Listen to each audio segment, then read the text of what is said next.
All right, so this video is about the abbreviation substitutions that are built into Computer Cuisine Deluxe, and it may sound complicated, but it's really a fancy way of keeping things consistent and clean. So, for example, sometimes when you pull information from different sources, such as different websites, different blogs, emails, you'll notice that certain abbreviations, for example, this is tablespoons with a capital TBL, or this is teaspoons, just the single old school lowercase t. Now, you may find that certain, let's go with TSP, you may have inconsistencies throughout all your recipes for various abbreviations for measurements. So how do you fix that? Well, you could leave it as is, but I created a very easy way to fix that going forward with all of your recipes or one at a time. So it's in your settings menu, and under general preferences, you will see abbreviations. And what that is it defaults to off because I wasn't sure if everyone wanted to have anything sort of adjusted for them. So if you want, just simply turn that on. And what that's going to do is it's going to allow you to keep a consistent abbreviation for certain measurements, such as teaspoons, tablespoons, ounces, cups, minutes, and pounds. So you can see, for example, teaspoon.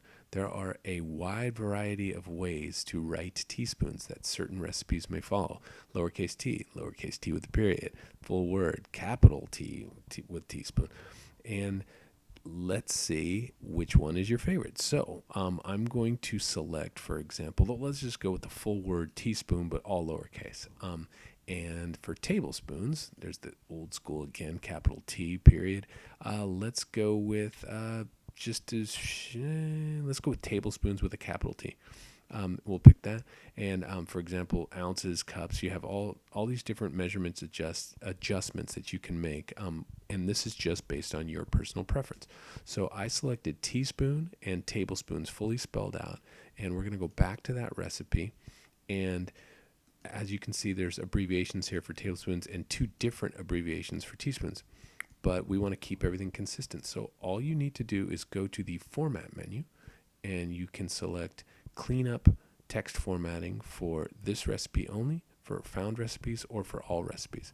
I'm just going to show you for this particular recipe, and once I let go of this, you'll see the magic take place over here in this abbreviation area. So 1, 2, 3, and voila. Now you can see that tablespoons is now consistently written out exactly as we wanted, and both teaspoons are just written as 1 teaspoon of this particular ingredient.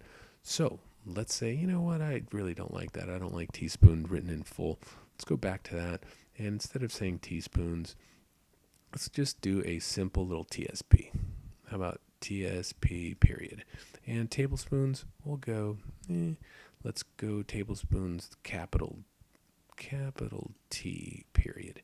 Go back to that, and all you need to do is just run it again, and it will make those proper adjustments that you set out. So we'll go clean up text formatting for this recipe only, let go, and you can see, there we go, we're back. So now we have small abbreviations that we selected based on our personal preference, and it can go through your entire database of 1,000 or however many recipes you have and automatically correct that if you go with cleanup text formatting for all recipes and so on.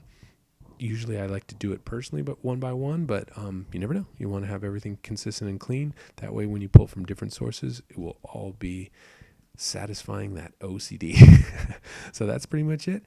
So just remember to turn on abbreviations first, and then make your selections here of what your personal preference is, and then run the format test. Okay, there you go. Thanks.